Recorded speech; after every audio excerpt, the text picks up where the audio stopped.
Everyone, welcome to SSC compiler. मैं श्वेता आप सभी का स्वागत करती हूं अपने यूट्यूब चैनल एसएससी कंपाइलर में। तो चलिए स्टार्ट करते हैं आज का सेशन। जो मैं आज का सेशन लेके आई हूं वो है प्राचीन भारत का इतिहास। तो प्राचीन भारत का इतिहास आज के सेशन में हम लोग पूरे कंप्लीट करने वाले हैं। ठीक है, तो मैं पहले आप सभी को बता दूं कि आखिर हम लोग हिस्ट्री पढ़ते क्यों है। ये इतिहास मतलब हम लोग को पढ़ने की इसकी जरूरत क्या है। तो मैं आप सभी को बता दूं कि हम लोग को अपने पूर्वजों के बारे में अगर हम लोग इतिहास नहीं पढ़ेंगे तो हम लोग अपने पूर्वज को कैसे जान पाएंगे। तो ये हम लोग को मतलब ये मैंडेटरी हो जाता है कि हम लोग अपने कल्चर को जाने कि हमारी कल्चर क्या रही थी, हमने क्या क्या गलतियां की थी, हमें क्या सुधार करना है, क्या इम्प्रूव करना है, और जो इम्प्रूव पहले हुआ था तो मतलब उसमें और ज्यादा हम लोग को क्या इम्प्रूव करने की जरूरत है। तो ठीक है, तो मतलब हम लोग को हिस्ट्री पढ़ने की इसीलिए जरूरत होती है। तो चलिए मैं अभी आप सभी को बताती हूँ कि आखिर ये हम लोग प्राचीन भारत का इतिहास हम लोग पढ़ते हैं तो उसके स्रोत हम लोग को कहाँ कहाँ से मिलते हैं, उसकी जानकारी हमको कहाँ से मिलती है। तो ठीक है, तो सबसे पहला स्रोत जो हम लोग को मिलता है वो मिलता है वेद से। ठीक है, तो वो वेदों से हम लोग को सबसे पहला उसका साक्ष्य मिलता है, उसका प्रमाण मिलता है कि प्राचीन भारत में कल्चर क्या थी, उसमें कैसे कैसे शासक थे, उसमें कौन सी नदियों का ज्यादा प्रभुत्व है और किस शासक का ज्यादा प्रभुत्व था। ठीक है, तो सबसे पहला जो साक्ष्य है वो है वेद। तो आप सभी को पता ही होगा कि हमारे जो वेद हैं उनकी संख्या 4 है। उन्हें क्या बोलते हैं? उन्हें संहिता बोलते हैं। तो ये 4 वेद कौन कौन से हैं? तो सबसे पहला वेद हो गया ऋग्वेद, दूसरा हो गया यजुर्वेद, तीसरा हो गया सामवेद और चौथा हो गया अथर्ववेद। तो ठीक है, तो पहले हम लोग एक एक करके सबके बारे में जानते हैं। तो पहला सबसे वेद है वो है ऋग्वेद। हम लोग उसको क्या बोलते हैं? उसको हम लोग बोलते हैं सबसे प्राचीन वेद जो है वो है ऋग्वेद। ठीक है, तो ये ऋग्वेद आखिर इसमें क्या क्या है तो मैं पहले आप सभी को बता दूं कि जो हम लोग मतलब जो भी ऋषि होता है उसमें अगर ऋचाओं का संग्रह कर दे तो उसे हम लोग क्या बोलते हैं? उसे बोलते हैं ऋग्वेद। ठीक है, तो ये ऋग्वेद में 10 मंडल होते हैं, 1028 सूक्त होते हैं और 10,462 ऋचाएं होती हैं। और ये जो ऋचाओं को पढ़ने वाले ऋषि होते हैं उनको हम लोग क्या बोलते हैं? उनको बोलते हैं होत्री। ओके, तो ये होत्री मतलब ऋचाओं के जो पढ़ने वाले ऋषि होते हैं या वे ऋषि भी हो सकते हैं या कोई व्यक्ति भी हो सकता है। तो जो भी वो ऋचाओं को पढ़ेगा उसे होत्री बोलते हैं। तो ठीक है, तो मैं अभी ये भी चीज क्लियर कर दूं कि जो हमारे सूर्य है मतलब सूर्य देवता जिसकी हम लोग पूजा करते थे, जो हमारे पूर्वज जिसकी पूजा करते थे और अभी भी हम लोग करते हैं। ठीक है, तो उनको हम लोग क्या बोलते हैं? उनको सावित्री भी एक नाम दिया गया है। तो उनके लिए एक मंत्र की रचना की गई थी जिसको बोलते हैं गायत्री मंत्र। ठीक है, तो वो गायत्री मंत्र की रचना विश्वामित्र जो ऋषि थे हमारे उन्होंने की थी। ठीक है, तो ये जानकारी हम लोग को ऋग्वेद से मिलती है। ठीक है, तो अभी मैं नेक्स्ट बता दूं कि जो ऋग्वेद में सबसे ज्यादा जो नदियों का वर्णन हुआ है वो है सिंधु नदी। उसका बहुत बार वर्णन हुआ है ऋग्वेद में। और जो ऋग्वेद में जो सबसे पवित्र नदी मानी जाती थी वो थी सरस्वती। ठीक है, और गंगा की बात रही तो गंगा का सिर्फ एक बार ही ऋग्वेद में वर्णन हुआ है। ठीक है, तो ये नदियों की बात हो गई और हमने ये जान लिया कि गायत्री मंत्र की रचना विश्वामित्र ने की है। और फिर से इसमें कितने मंडल होते हैं, कितने सूक्त होते हैं, कितनी ऋचाएं होती हैं, ये सब हम लोगों ने ऋग्वेद के बारे में जान ली। अब हम लोग को जानना है कि ये हम लोग की जो चतुष्वर्ण पद्धति है, जो चतुष्वर्ण व्यवस्था है, इसकी शुरुआत कहाँ से हुई थी। तो इसकी मैं बता दूं कि इसकी शुरुआत ऋग्वेद से ही हुई थी। ठीक है, तो इसमें एक ब्रह्म मतलब हम लोग जिसकी पूजा करते हैं ब्रह्म देवता, तो ये ऐसा माना जाता है कि उनके मुख से ब्राह्मण की उत्पत्ति हुई थी, भुजाओं से क्षत्रिय की उत्पत्ति हुई थी और जो जंघा होता है उससे वैश्य की उत्पत्ति हुई थी और पैरों से शूद्र की उत्पत्ति हुई थी। तो ठीक है, ये चतुष्वर्ण व्यवस्था ऋग्वैदिक काल से ही चल रही है। तो अब हमारा नेक्स्ट जो वेद आता है वो है यजुर्वेद। तो यजुर्वेद में क्या स्पेशल है? तो सबसे पहला बात, जो यजुर्वेद में जो मंत्रों को पढ़ने वाले ऋषि होते हैं उनको हम लोग अध्वर्यु बोलते हैं। ठीक है, तो ये तो हो गया कि उसके पढ़ने वाले हो गए अध्वर्यु। ठीक है, तो ये क्यों स्पेशल है? तो ये स्पेशल इसलिए इसलिए है क्योंकि इसमें जो भी मंत्र लिखे हुए हैं, जो भी ऋचाएं लिखी हुई हैं, वो मतलब दोनों में, गद्य और पद्य दोनों में लिखे गए हैं, इसीलिए यजुर्वेद का महत्व बढ़ जाता है। ठीक है, तो जो मेरा नेक्स्ट वेद है वो है सामवेद। तो पहले हम लोग साम और वेद दो पार्ट में इसको कन्वर्ट कर दे रहे हैं, दो पार्ट में इसको मतलब स्प्लिट कर दे रहे हैं, तोड़ दे रहे हैं। तो इस एक बन रहा है साम और दूसरा बन रहा है वेद। तो वेद का तो आप लोग जानते हैं, वेद उसको बोलते हैं। और साम मीन्स होता है गान, यानी गाना।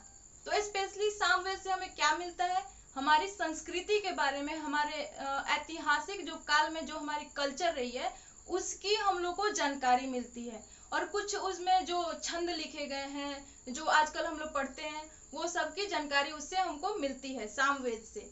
ठीक है, और जो नेक्स्ट वेद आता है, जो लास्ट वेद है, वो है अथर्ववेद, जिसकी रचना ऋषि अथर्वा ने की थी, महर्षि अथर्वा ने।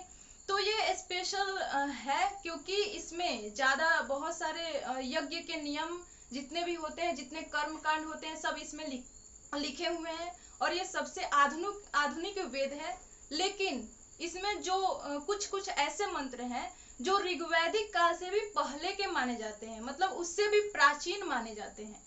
तो ये हो गया हमारे वेद। ठीक है, अब मैं बढ़ती हूँ कि जो हमारा प्राचीन इतिहास है उसके स्रोत के मतलब और कौन से विकल्प हैं और किससे हमें ज्यादा जानकारी मिलती है, तो वो रहा विदेशी यात्री। ठीक है, विदेशी यात्रियों से मिलने वाली प्रमुख जानकारी। तो ये हमें मतलब जो भी जितने भी हमारे देश में विदेशी आए, विदेशियों ने हमारे देश को लूटा भी, और मतलब कुछ कल्चर भी लाके उन्होंने दे दिया। ठीक है, कुछ न्यू कल्चर यहाँ पे जुड़ गया, उन्होंने कुछ बहुत सारी किताबें लिख दी इंडिया के बारे में, तो उनसे हमें बहुत सारी जानकारी मिलती है। तो इसमें 3 लेखक मतलब प्रमुख माने जाते हैं, 3 जो कंट्री से आए हुए थे, 3 पार्ट से, वर्ल्ड के 3 पार्ट से जो आए हुए थे, उनमें सबसे पहला होता है यूनानी लेखक, दूसरा हो गया चीनी लेखक, और तीसरा हो गया अरबी लेखक। ठीक है, तो हम लोग एक एक करके तीनों के बारे में अभी जानेंगे। तो सबसे पहले हम लोग चलते हैं यूनानी लेखक पर। ठीक है, तो मैं अभी यूनानी लेखक के बारे में आप सभी को बता दे रही हूँ। तो हम लोग अभी देख रहे थे यूनानी लेखक। ठीक है, तो यूनानी लेखक में जो सबसे पहला लेखक आता है वो है टेसियस। तो ये टेसियस कौन है, तो ये जो था ये एक ईरानी राजदूत था। ठीक है, जिसने भारत के इतिहास के बारे में बहुत कुछ लिखा हुआ है, लेकिन वो सब मनगढ़ंत कहानियों को बना के लिखा हुआ है, इसीलिए इसके इतिहास को मतलब इसके पुस्तक को ज्यादा नहीं यूज किया जाता इंडिया के इतिहास को लिखने में। जो दूसरा है वो है, जो दूसरा लेखक है वो है सिकंदर के साथ जो आने वाले लेखक थे, जैसे कि निर्याकस हो गया, आने सिक्रेटस हो गया, आसिटोबुलस हो गया। ठीक है, तो ये सिकंदर के साथ भारत आए थे, इन्होंने बहुत सारे पुस्तक लिखे हैं जिससे हमें बहुत सारे यूजफुल जानकारियां मिलती है हमारे इंडिया के इतिहास को लिखने के लिए। और जो अभी जो एक और लेखक है जिसे मतलब इतिहास का पिता बोला जाता है, जिसका नाम है हेरोडोटस, इसे इतिहास का पिता हम लोग बोलते हैं। ठीक है, तो ये हेरोडोटस जो है, इसने भी बहुत सारे मतलब मनगढ़ंत कहानियां बना के इधर उधर से कुछ अपने से रोमांचक कुछ भर के लिखा हुआ है, इसीलिए इसके भी बुक को उतना इंटरेस्ट में नहीं लेके उसके मतलब हिस्ट्री को उतना नहीं पढ़ा जाता है, उतना नहीं लिखा जाता है। तो जो और इतिहासकार हैं, जैसे कि हो गया मेगास्थनीज, ये जो सेल्यूकस निकेटर था, जो कि सिकंदर का सेनापति था, उसके साथ ये भारत आया था, उसका ये राजदूत था। इसको मैंने बोला मेगास्थनीज, इसने पुस्तक लिखी थी इंडिका। ठीक है, इसने इंडिका नामक पुस्तक लिखी थी। इसमें उसने भारत के मतलब इसमें उसने ज्यादातर मौर्य काल के बारे में बताया है, ज्यादातर मौर्य काल के प्रशासनिक व्यवस्था कैसी थी, उसके वहाँ के मतलब जनजातीय लोग कैसे रहते थे, उनकी दशा क्या थी, वहाँ के समाज के बारे में उसने ज्यादातर उसमें बताया हुआ है। तो ये हमारे हिस्ट्री के लिए बहुत ही यूजफुल है। और सारे जैसे डाइमेकस हो गया, ये सीरियन नरेश आंतियोकस का राजदूत था, जो कि बिंदुसार के राज दरबार में आया था। जो बिंदुसार था वो चंद्रगुप्त मौर्य का मतलब बेटा था। ठीक है, और इसके बाद और भी आते हैं इतिहासकार यूनानी, जैसे कि टॉलमी। तो ये इसने लिखी है भारत की भूगोल नामक पुस्तक।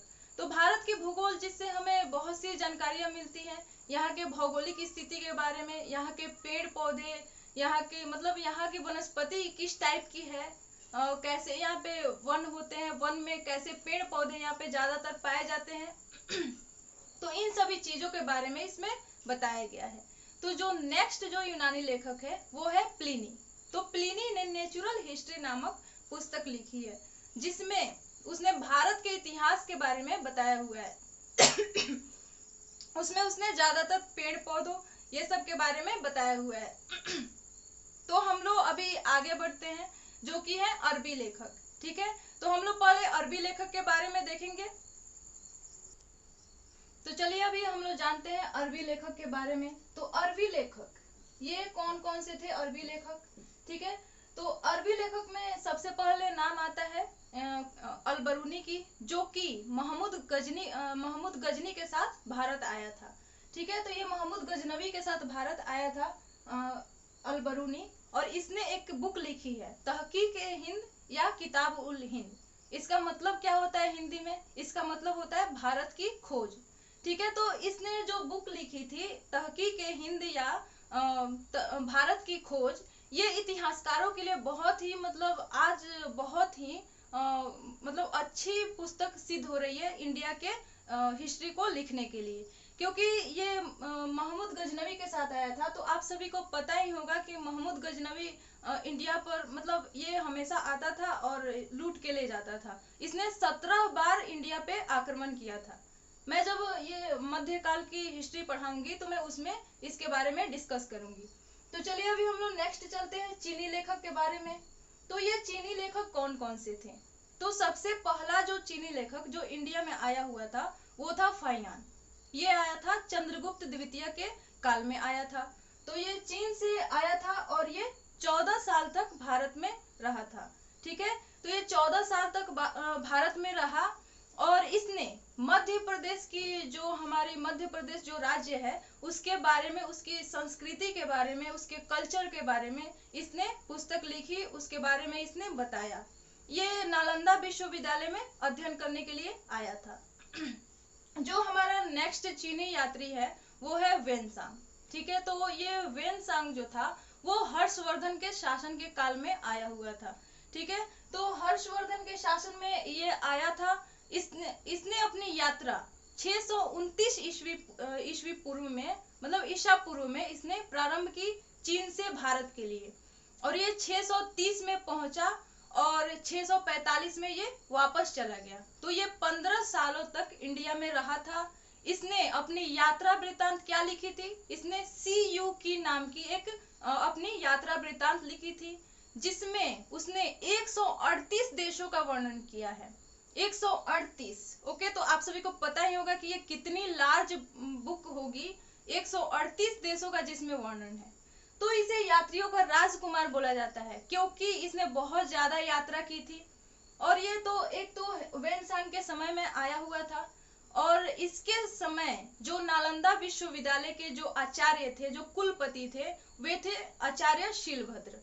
ठीक है, तो हम लोगों ने चीनी यात्री और यूनानी लेखक, चीनी लेखक, अरबी लेखक हम लोगों ने ये सब पढ़ लिया। ठीक है, तो अभी मैं तीसरे नंबर पे चलती हूँ, जो कि है पुरातत्व संबंधी साक्ष्य से मिलने वाली जानकारी। तो हमें अपनी पुरातत्व जो लिखी हुई चीजें थी उससे हमें क्या क्या जानकारी मिली है, तो वो सब हम अभी क्लियर करेंगे। ठीक है, तो सबसे पहला एक था जो 1400 ईस्वी पूर्व ये खोजा गया था, इसका नाम था बोगाजकोई, या इसे एशिया माइनर भी बोलते हैं, इसका दूसरा नाम। ठीक है, तो ये बोगाजकोई था, उससे हमें मतलब हमारे पूर्वज किस किस देवता की पूजा करते थे उसकी जानकारी मिलती है। तो उसमें हमें अग्नि की जानकारी मिलती है कि अग्नि की हमारे पूर्वज पूजा करते थे, इंद्र की पूजा करते थे। क्योंकि मैं एक बात ये भी बता दूं कि जो ऋग्वेद है हमारा, उसमें सबसे ज्यादा इंद्र का नाम मिलता है, मतलब 250 बार इंद्र का नाम लिया गया है और 245 बार अग्नि। ठीक है, यानी सबसे ज्यादा इंद्र की पूजा करते थे हमारे पूर्वज। तो इससे हमारे मतलब जो हम लोग जिसकी जिसकी पूजा करते थे उसकी जानकारी मिलती है। ये बोगाजकोई एशिया माइनर पुस्तक से, जो कि 1400 ईसा पूर्व इसकी खोज हुई थी।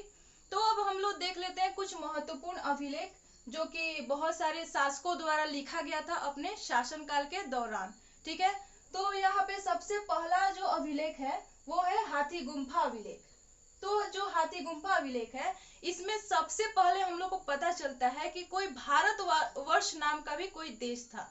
तो जो सबसे पहला ये अभिलेख है, इसी में हम लोग को मिलता है कि भारतवर्ष नाम का भी कोई देश था, क्योंकि यहीं पे एक भारतवर्ष का उल्लेख किया गया है सबसे पहले हाथी गुम्फा अभिलेख में।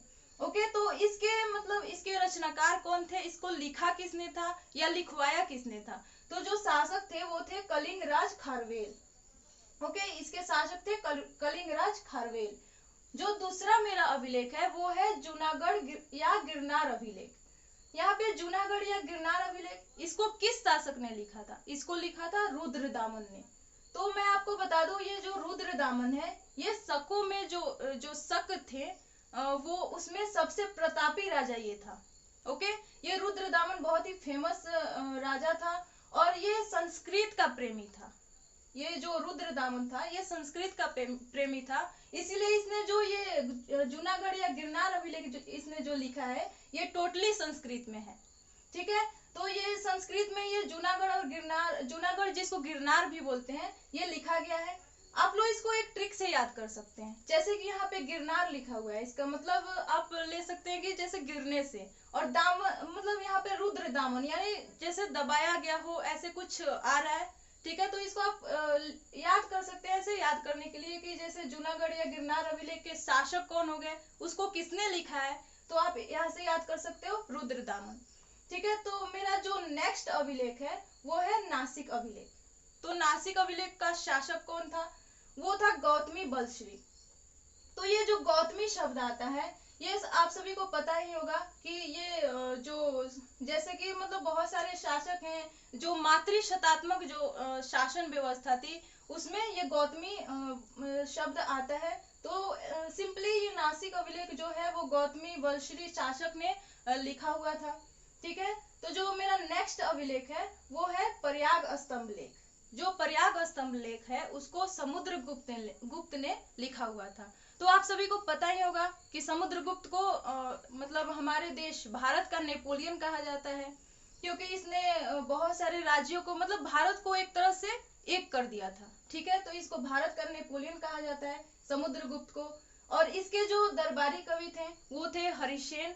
हालांकि मैं आगे इस सबको क्लियर करने वाली हूँ, अच्छे से इसको पढ़ाने वाली हूँ, पहले मैं ये सब कंप्लीट कर दूं।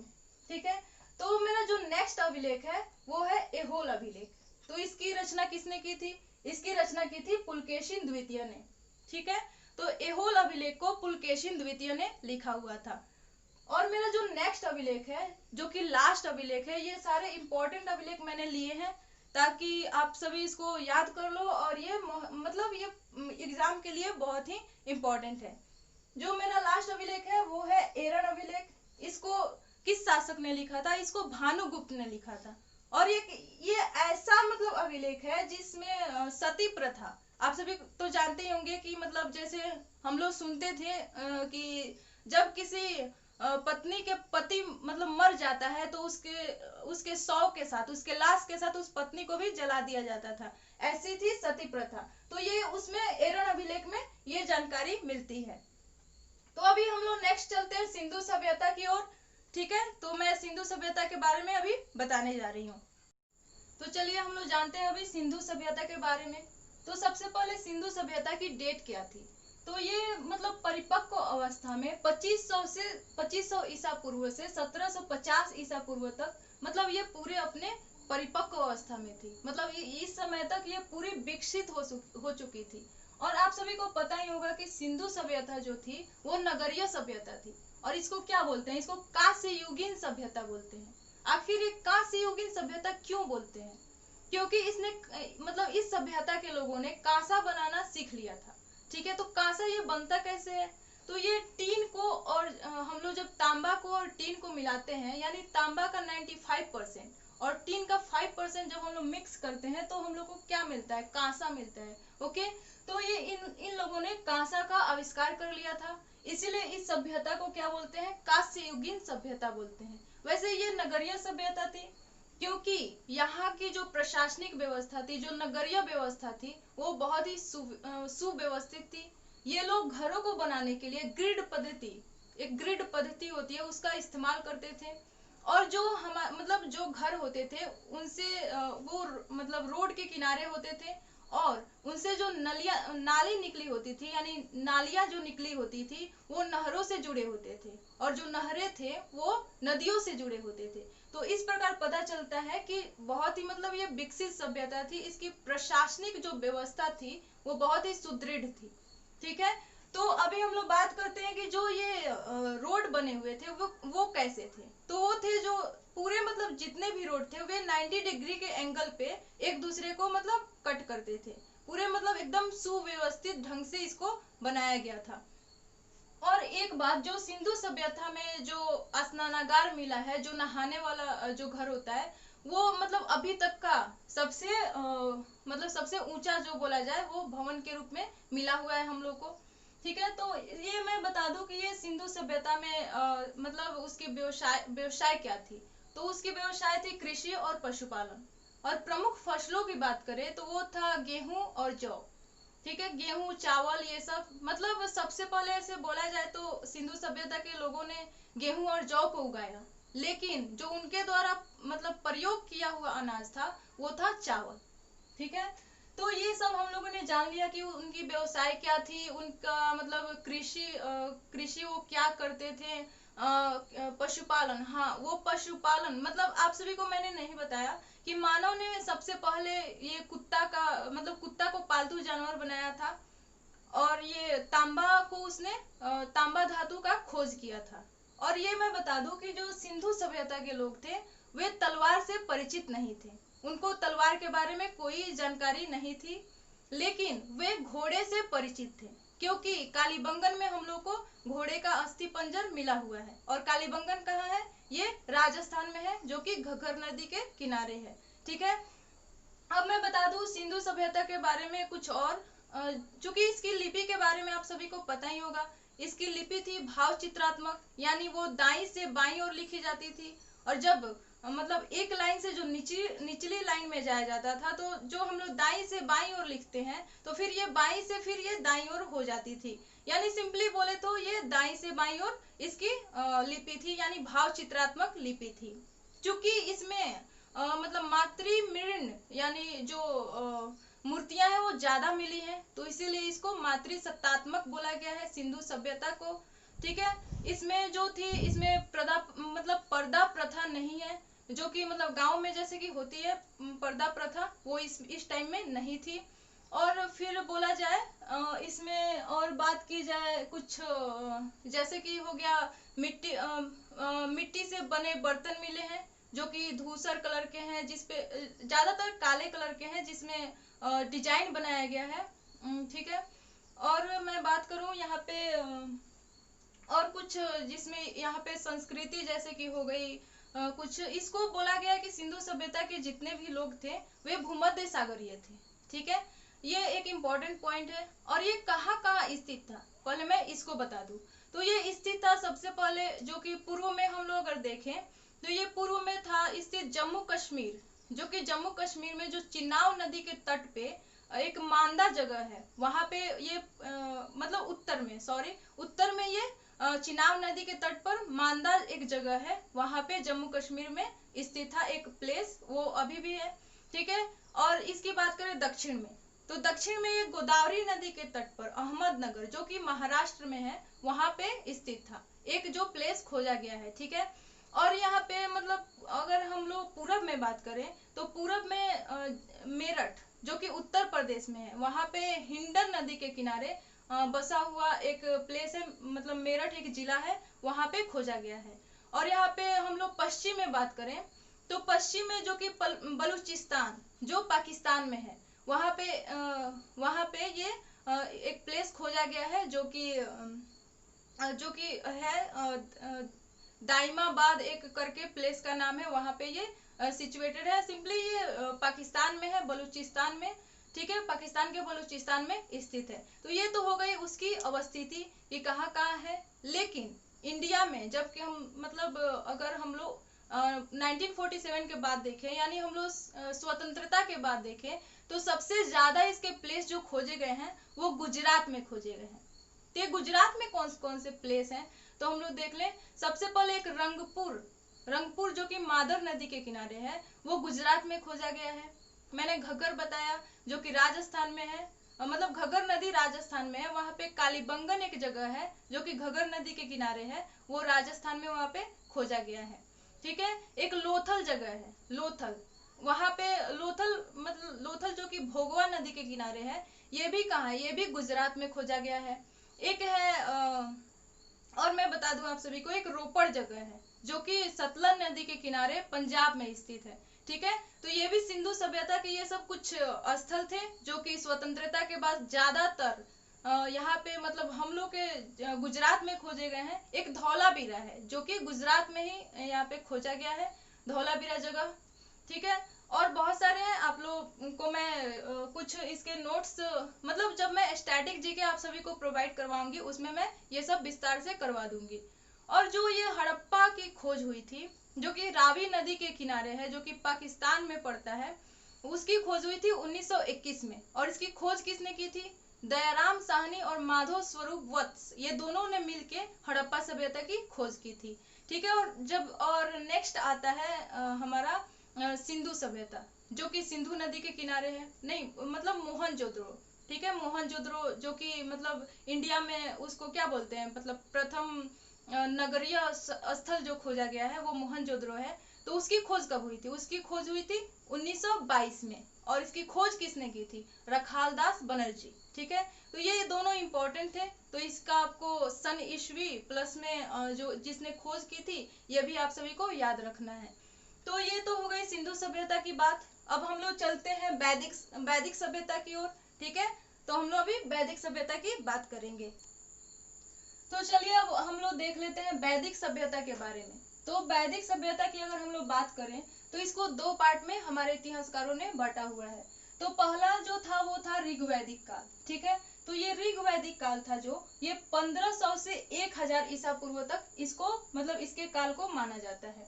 और जो ये उत्तर वैदिक काल था इसको 1000 से 600 ईसा पूर्व तक माना गया है। ठीक है। तो हम लोग ये दोनों मतलब एक ही में देखने वाले हैं। ऋग्वैदिक काल जो कि इसमें हम लोग को स्पेशली देखने को मिलेगा आर्यों के बारे में।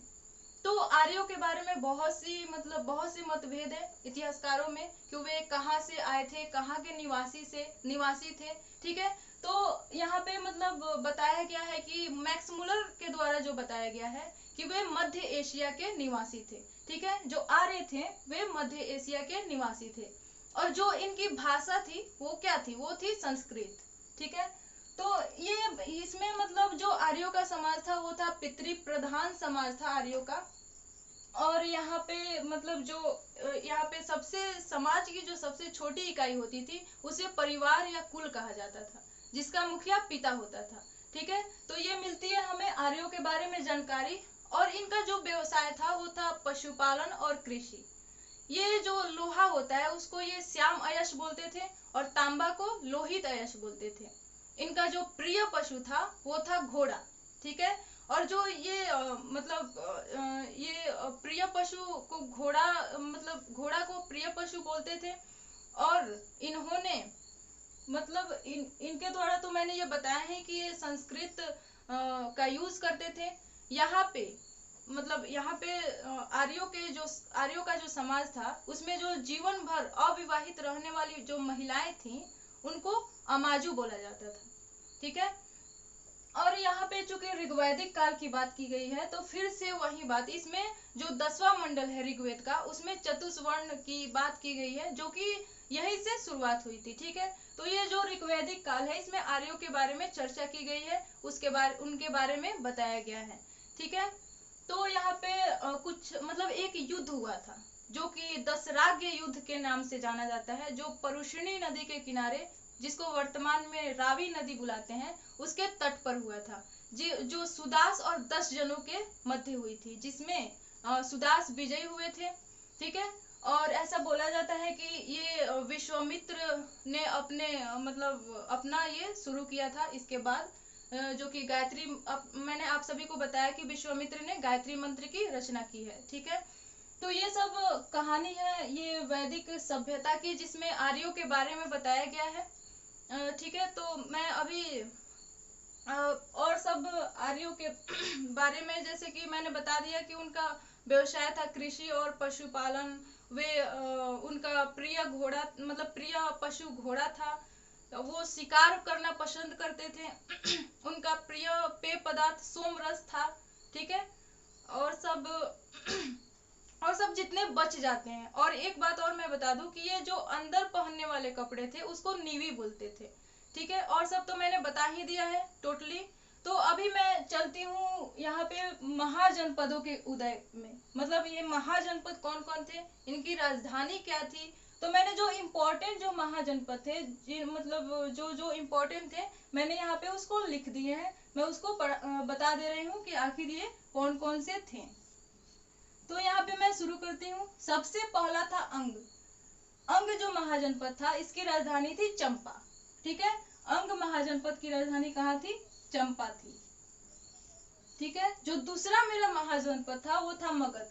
तो आप सभी को पता ही होगा कि जो ये बौद्ध धर्म का अंगुत्तर निकाय नामक एक धर्म ग्रंथ है, जो कि बौद्ध धर्म का सबसे बड़ा धर्म ग्रंथ है, उसमें मगध के बारे में यह मिलता है कि मगध जनपद, जो कि मतलब पूरे इंडिया की जब बात करें तो उस टाइम 16 जनपदों में विभाजित था, जो जिसमें कि एक मगध भी एक महाजनपद था। एक मतलब मगध की बहुत बड़ी भूमिका रही है, जो कि बिहार में सिचुएटेड है।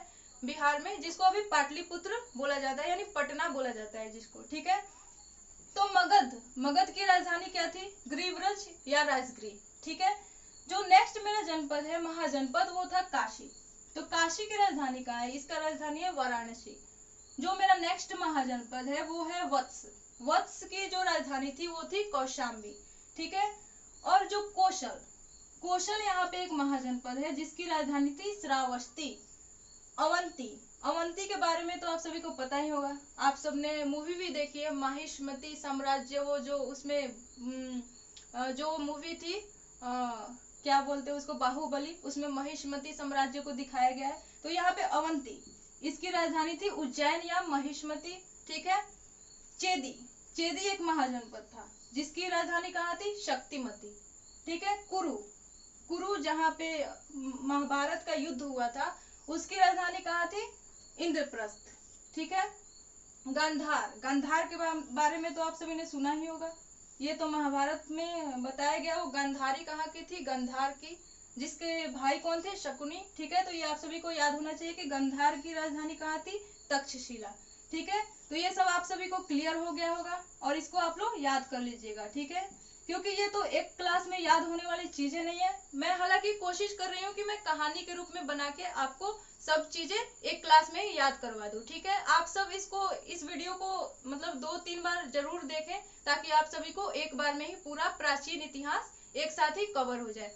तो अभी मैं नेक्स्ट चलती हूँ जैन धर्म की तरफ। ठीक है, तो अभी चलते हैं। तो चलिए अभी हम लोग देख लेते हैं जैन धर्म के बारे में। तो जैन धर्म, पहले हम लोग इसको पढ़ते हैं कि जैन धर्म के संस्थापक कौन थे।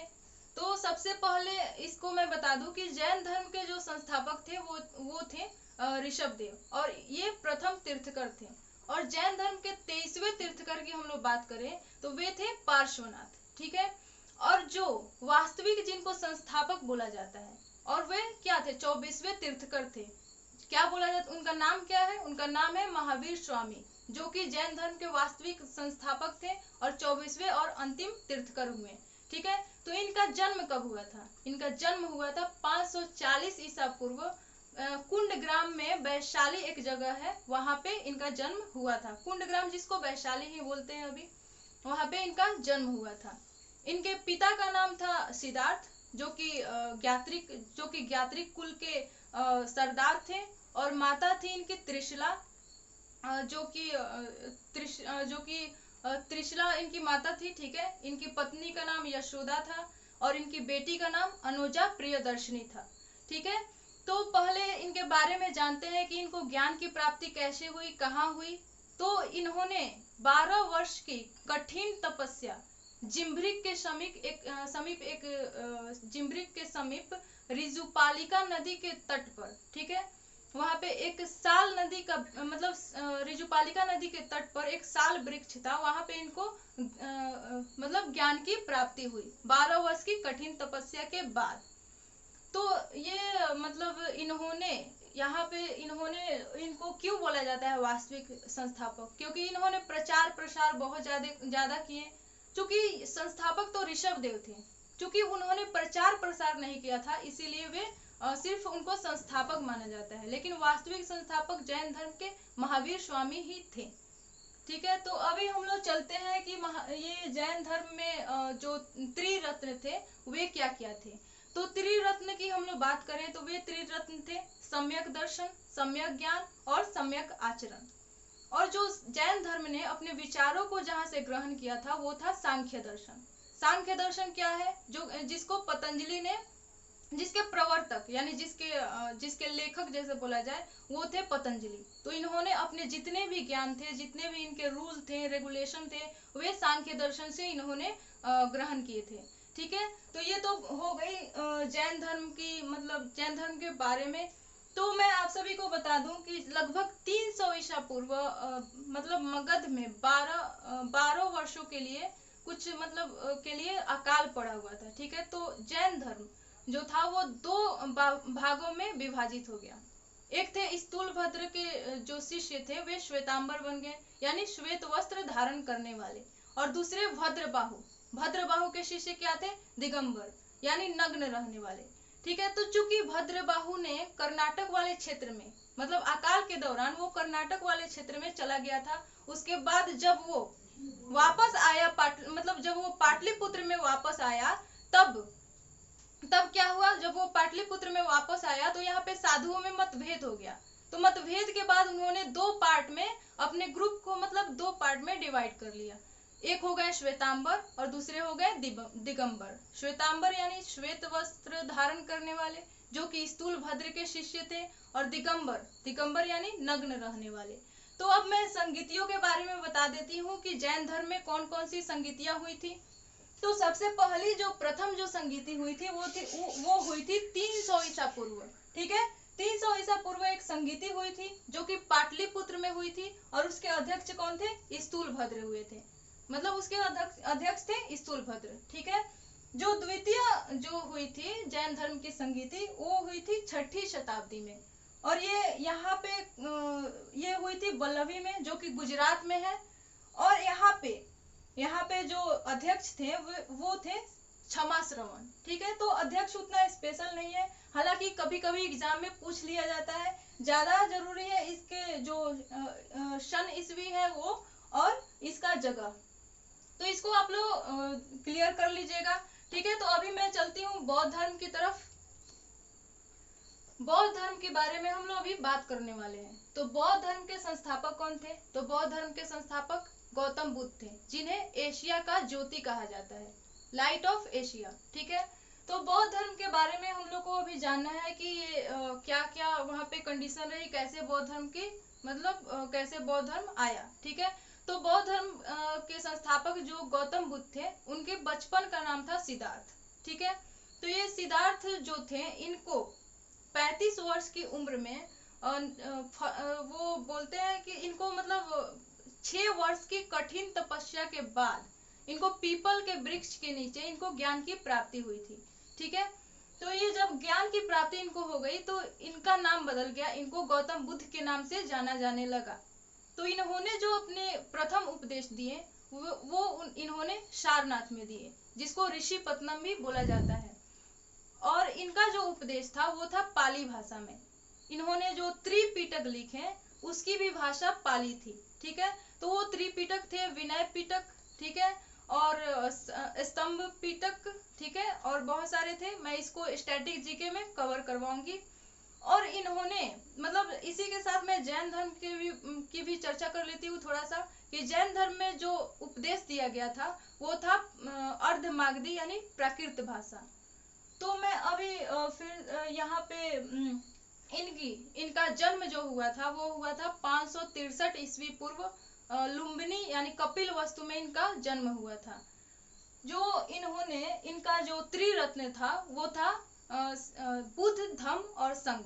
और मैंने जैन धर्म में क्या बताया था, त्रिरत्न, उसमें था, त्रिरत्न था उसमें सबसे पहला था सम्यक दर्शन, सम्यक ज्ञान और सम्यक आचरण।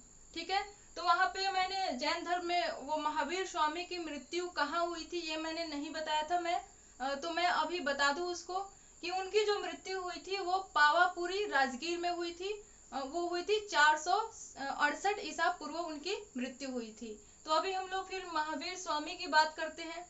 तो महावीर स्वामी की जो मतलब अभी हम लोग गौतम बुद्ध की बात करते हैं।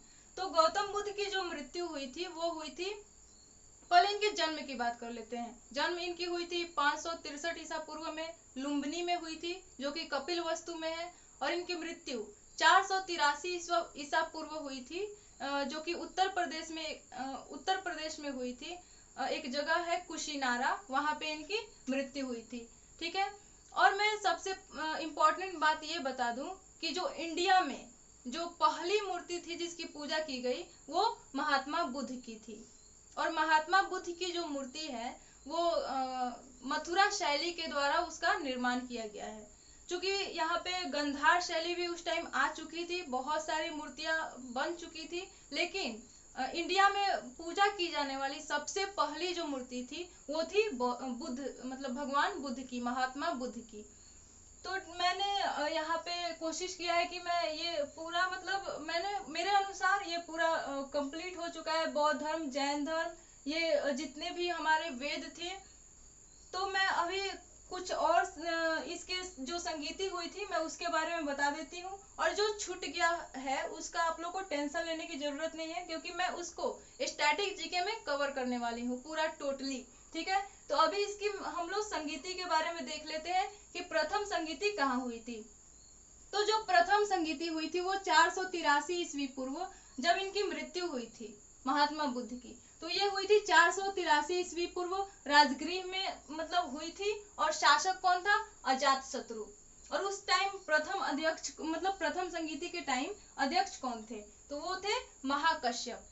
जो द्वितीय संगीति हुई थी वो हुई थी 383 ईस्वी पूर्व, और ये हुई थी वैशाली में। और इसको किसने मतलब करवाया था, तो इसको करवाया था काल अशोक ने। काल अशोक, इसका नाम काल अशोक क्यों था, क्योंकि ये बहुत काला था। ठीक है, और इसका जो दूसरा नाम है वो है कुणिक। इसने अपने आप एक उपाधि धारण की थी, वो अपने आप को बोलता था काक वर्ण करके कुछ बोलता था। ठीक है, मैं जब इसको पढ़ाऊंगी तो पूरा विस्तार से पढ़ाने वाली हूँ। जो तृतीय जो संगीति हुई थी वो हुई थी 255 ईसा पूर्व। ठीक है, 255 ईसा पूर्व, जो कि पाटलिपुत्र में हुई थी, और इसको अशोक ने करवाया था। इस टाइम इसके अध्यक्ष कौन थे तृतीय के समय, ये थे मोगलीपुत्र तीसे। ठीक है, तो ये मोगलीपुत्र जो तीसे थे ये अशोक के गुरु थे। ठीक है, उन्होंने बौद्ध धर्म की शिक्षा, मतलब बौद्ध धर्म जब उसको अशोक को ग्रहण करना था तो इन्हें ने उसको शिक्षा दिया था। ठीक है, अब जो चतुर्थ संगीति हुई थी उसकी हम लोग बात करते हैं। तो चतुर्थ संगीति जो हुई थी वो हुई थी ईस्वी की प्रथम शताब्दी, यानी ईसा के जन्म के बाद ईस्वी की प्रथम शताब्दी में हुई थी, जो कि कुंडल वन में हुई थी, कनिष्क के शासन काल में। कनिष्क कौन था, ये कुषाण वंश का शासक था, जो कि कुषाण वंश का सबसे शक्तिशाली और सबसे अच्छा शासक साबित हुआ कनिष्क। इसने शक संवत भी चलाए, जो कि मैं आगे डिस्कस करने वाली हूँ। ठीक है, अब मैं अध्यक्षों की फिर से एक बार बात कर लेती हूँ कि प्रथम संगीति के टाइम जो अध्यक्ष थे वो थे महाकश्यप। द्वितीय संगीति के टाइम जो अध्यक्ष थे वो थे सबाकामी। और तृतीय संगीति के समय जो अध्यक्ष थे वो थे मोगलीपुत्र तीसे, जो कि अशोक के गुरु थे। और जो चतुर्थ संगीति हुई थी उसके अध्यक्ष थे वसुमित्र या अश्वघोष। उन्हीं का दोनों नाम है, वसुमित्र या अश्वघोष। तो इस तरह हमारा बौद्ध धर्म सब ये टोटली कंप्लीट हुआ है। अब मैं कुछ और धर्म की बात कर लेती हूँ। तो सबसे ये पहला धर्म है शैव धर्म, जो कि शैव धर्म। तो इसके संस्थापक कौन थे इसके संस्थापक थे लकुलिश। शैव धर्म के संस्थापक थे लकुलिश। वैष्णव धर्म, वैष्णव धर्म के संस्थापक थे श्री कृष्ण। ठीक है। इस्लाम धर्म के संस्थापक थे हजरत मोहम्मद साहब। ठीक है। तो हजरत मोहम्मद साहब ने इस्लाम धर्म की स्थापना की थी। इनको ज्ञान की प्राप्ति मक्का में हुई थी और ये इन्होंने अपनी मतलब इनको कुरान को इनको कोई दूत ने लाकर इनको दिया था। ठीक है। इन्होंने इस्लाम धर्म का प्रचार प्रसार किया और इन्होंने उसकी स्थापना की। ठीक है। तो जो नेक्स्ट हमारा धर्म है वो है ईसाई धर्म। तो ईसाई धर्म की स्थापना किसने की थी? ईसा मसीह ने की थी। और ईसाई धर्म का प्रमुख जो ग्रंथ है वो है बाइबिल, और जो इस्लाम धर्म का प्रमुख ग्रंथ है वो है कुरान। ठीक है। अब यहाँ पे पारसी धर्म की बात करते हैं, जो कि हमारा लास्ट धर्म है। इसके जो मतलब संस्थापक थे वो थे जरथुष्ट्र, जिनको ईरानी भी कहा गया। तो ये जरथुष्ट्र या ईरानी जो कि पारसी धर्म के संस्थापक थे। ठीक है। अब मैं आई होप कि आप सभी को ये सब क्लियर हो गया होगा। अब मैं इसको क्लियर कर देती हूँ और अब मैं चलती हूँ जो कि मगध राज्य का जो उत्कर्ष था उसको मैं बताने वाली हूँ, पूरा एक एक शासक के बारे में कि मगध राज्य पर किस किस शासक ने शासन किया और क्या क्या उसकी मतलब क्या क्या उन लोगों के शासन की विशेषताएं थी, क्या खामियां थी, क्या उनकी अच्छी बात थी। तो वो सब मैं डिस्कस करने वाली हूँ। मैं इसको पहले क्लियर कर दूं। तो चलिए अभी हम लोग देखते हैं मगध राज्य का उत्कर्ष। ठीक है। तो हम लोग सबसे पहले जानते हैं कि मगध राज्य पे जिसने पहला व्यक्ति जो था वो किसने शासन किया, तो वो था बृहद्रथ। ठीक है। तो जो मगध राज्य पर सबसे पहले शासन करने वाला जो व्यक्ति था वो था बृहद्रथ। उसका पुत्र हुआ जरासंध। ठीक है। तो इनका शासन मतलब कम वर्षों के लिए ही चला, कुछ दिन के लिए, क्योंकि इसमें 2 शासक ही हुए। तो उसके बाद जो नेक्स्ट हमारा वंश आता है वो है हर्यक वंश। तो हर्यक वंश का जो संस्थापक था वो था बिंबिसार। ठीक है। तो अभी हम लोग जानते हैं कि इस वंश के बारे में क्या ज्यादा चीज मतलब क्या इसकी विशेषता है इस वंश की। तो सबसे पहले इसमें हम लोग देखें तो इस वंश को हम लोग बोलते हैं पितृहंता वंश। ठीक है। क्योंकि इसमें जो भी शासक आए हैं बिंबिसार के बाद, मतलब जो बिंबिसार का पुत्र था अजातशत्रु, जिसका दूसरा नाम था कुणिक, उसने अपने पिता की हत्या करके वो गद्दी पर बैठा था। उसके बाद उसका पुत्र वो भी उदयन जो था वो भी अपने पिता की हत्या करके गद्दी पर बैठा था। फिर उसका पुत्र जो था नागदशक, वो भी उदयन की हत्या करके वो भी गद्दी पर बैठा। तो इसलिए हम लोग इसको क्या बोलते हैं, पितृहंता वंश बोलते हैं।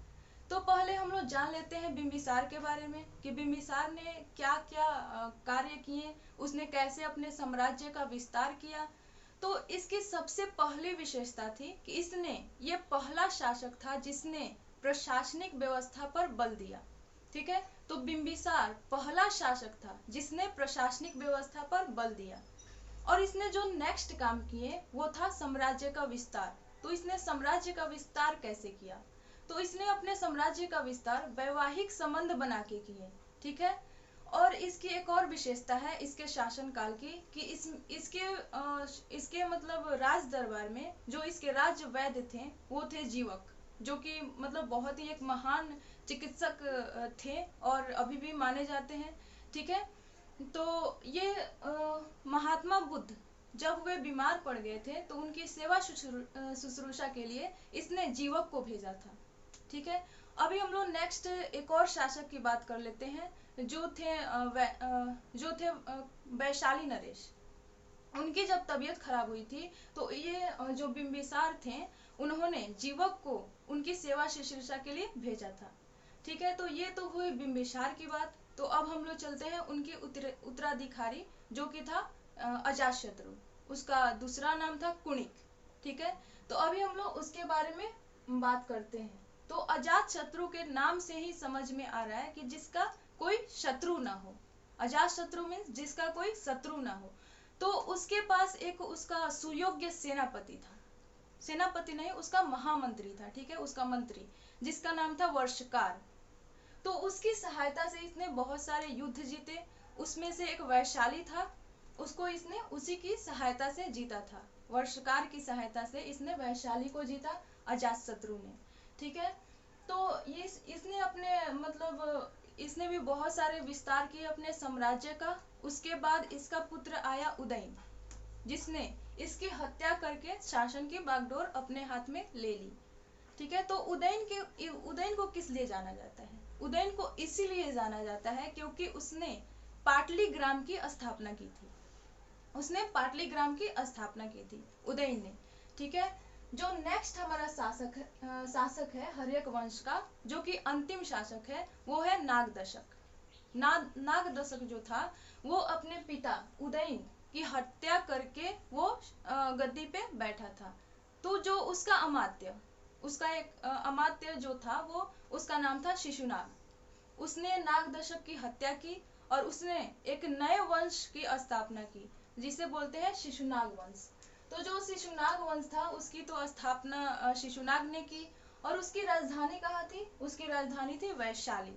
मतलब उसने अपनी राजधानी को वैशाली बनाया, पाटलिपुत्र से वैशाली ले गया। तो आप सभी को पता ही, यहाँ पे मैंने लिखा हुआ है, हर्यक वंश की जो राजधानी थी वो थी राजगिरी, जिसको गिरिवृज बोलते थे पहले।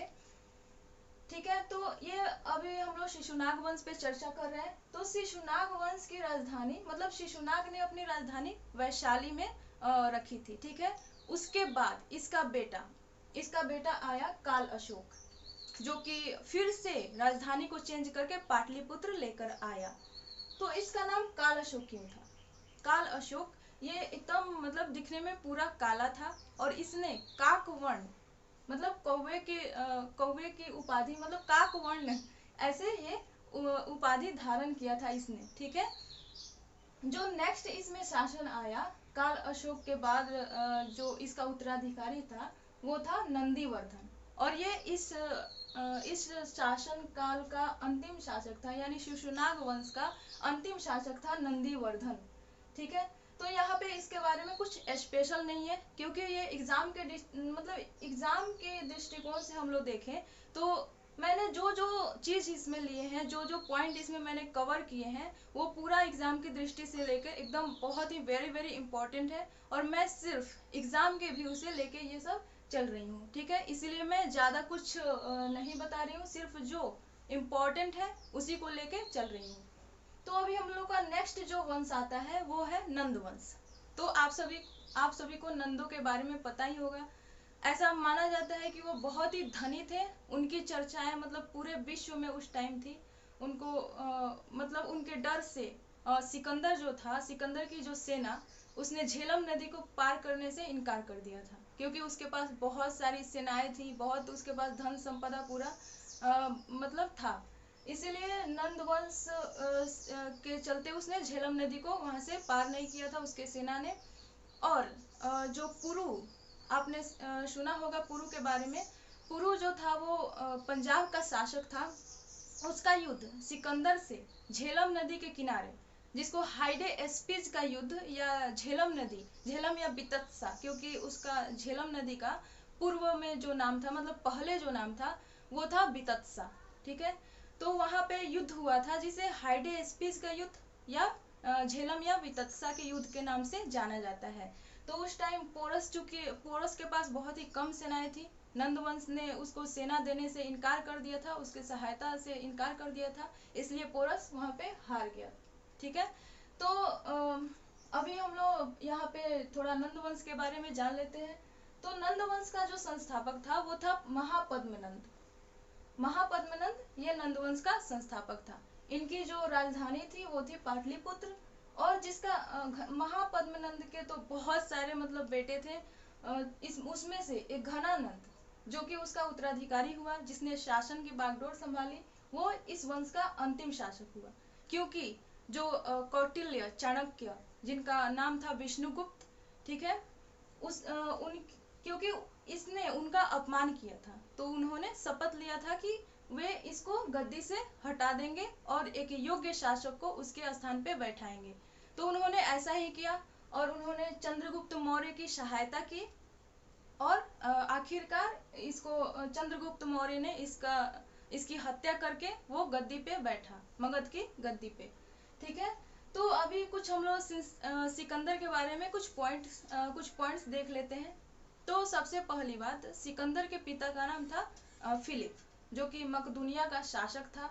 तो किसी कारणवश उसकी हत्या किसी ने कर दी। उसके बाद वह सिकंदर मकदूनिया का शासक बना। और उसने सिकंदर एक ऐसा व्यक्ति था जिसने पूरे विश्व को जीत लिया था। ठीक है, तो अभी हम लोग उसके बारे में, और उसका जो गुरु था सिकंदर का, वो था अरस्तु। ठीक है, तो अभी हम लोग और जानते हैं मौर्य वंश के बारे में। तो मौर्य वंश के मौर्य वंश का जो सबसे पहला शासक था, जो उसका संस्थापक था, वो था चंद्रगुप्त मौर्य, जिसकी राजधानी पाटलिपुत्र थी। ठीक है, तो चंद्रगुप्त मौर्य ये जो मौर्य वंश का संस्थापक, इसके जो महामंत्री थे वो थे चाणक्य, जिसे विष्णुगुप्त भी बोलते हैं और कौटिल्य भी बोलते हैं, जिसने अर्थशास्त्र की रचना की, जिसमें मगध काल के बारे में वर्णन किया गया है। और वहाँ की जो उस टाइम की जो प्रशासनिक व्यवस्था थी, जो राजनीति थी, उसके बारे में उसमें बताया गया है। ठीक है, तो ये मौर्य वंश में ये मौर्य वंश था, जो इसका शासन बहुत ज्यादा दिनों तक चला। और मौर्य वंश ने पूरे इंडिया को, पूरे भारत को एक बना दिया था, पूरा एकजुट कर दिया था, पूरा एक कर दिया था। लेकिन इसके बाद जब ये मौर्य वंश जब लास्ट जो शासक था इसका, बृहद्रथ था, उसकी हत्या पुष्यमित्र शुंग ने कर दी। उसके बाद से जो फिर इंडिया था वो बिखर गया, पार्ट पार्ट में अलग अलग राजाओं ने इसको अलग अलग से जीत लिया। ठीक है, तो ऐसे देखे तो इंडिया का इतिहास यही रहा है, कभी वो टूट जाता है, कभी वो जुट जाता है। कोई शासक ऐसा आता है जो उसको तोड़ देता है, और कोई शासक ऐसा आता है जो उसको पूरा जोड़ देता है, एक बना देता है। ठीक है, तो अभी हम लोग मौर्य वंश के बारे में अच्छे से देख लेते हैं। उसके बाद हम लोग चलेंगे शुंग वंश के शुंग वंश के पास। ठीक है, तो अभी मौर्य वंश के बारे में आप सभी को मैंने बताया कि उसका जो संस्थापक था वो था चंद्रगुप्त मौर्य, और इसकी राजधानी थी पाटलिपुत्र। तो चंद्रगुप्त मौर्य ने इसने सेल्यूकस निकेटर, जो कि सिकंदर का सेनापति था, और सिकंदर के मरने के बाद उसने जितने भी यूनान का जो भी सिकंदर ने जीते थे राज्य, उसको इसने संभाला, और वहां का राजा ये बन गया, सेल्यूकस निकेटर। तो चंद्रगुप्त मौर्य ने सेल्यूकस निकेटर को हराया, और उसकी बेटी से इसने शादी कर ली। इस तरह उसने वैवाहिक संबंध के द्वारा उसे बहुत से क्षेत्र लिए। ठीक है, और अंत में ये चंद्रगुप्त मौर्य जैन धर्म को अपना लिया। और इसके जो गुरु थे जैन धर्म अपनाने में, इसने जिससे शिक्षा ली थी उनका नाम था भद्रबाहु। ठीक है, तो इसने भद्रबाहु से शिक्षा ली जैन धर्म की। उसके बाद ये कर्नाटक में एक जगह है महाबली, ये श्रवण बेलगोला ऐसा करके किसी जगह का नाम है कर्नाटक में। वहां पे जाकर उपवास के द्वारा इसने अपने प्राण को त्याग दिए।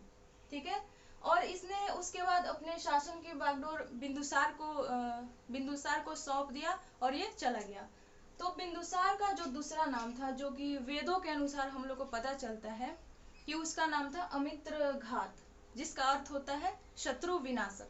ठीक है, तो इसने बिंदुसार जो था वो आजीवक संप्रदाय को मानता था। ठीक है, वो आजीवक धर्म पे ज्यादा ये करता था। ये जैन धर्म या बौद्ध धर्म इसने नहीं अपनाए थे। इसका जो उत्तराधिकारी हुआ वो था अशोक। तो अशोक का बहुत ही इम्पोर्टेंट रोल है पूरे इंडिया को एक करने में। वो भी इसने बहुत एकदम पूरे इंडिया को एक साथ करके, ऊपर से अफगानिस्तान, पाकिस्तान, ईरान, वो सभी क्षेत्र को इंडिया में एक साथ मिला दिया था। लेकिन इसने भी जब कलिंग का युद्ध किया इसने, उसके बाद इसका जो वहां पे बहुत ज्यादा नरसंहार हो गया था, उसमें इसका विचार परिवर्तित हो गया, और ये बहुत ही एकदम अंदर से टूट चुका था। इसीलिए इसने बौद्ध धर्म को अपनाया, और शांति स्थापित करने की करने के लिए अपने बेटा और बेटी को श्रीलंका भेज दिया। ठीक है, वहाँ पे बौद्ध धर्म की प्रचार प्रसार करने के लिए, जिसमें शांति की बातें बोली गई हैं, झगड़ा की बात नहीं बोली गई है, और जो ये नर बलि प्रथा है ये सब पूरा टोटल उसमें बोला गया है कि ये सब नहीं करना चाहिए। ठीक है, तो उसके बाद अशोक ये सब में विश्वास करने लगा। इसके जो गुरु थे वो थे मतलब अशोक ने इसमें जो किया था, इसने बहुत सारे स्तूपों का इसने निर्माण किया। ठीक है, इसमें इसने 84,000, यहाँ पे 84,000 इसने स्तूपों का निर्माण कराया।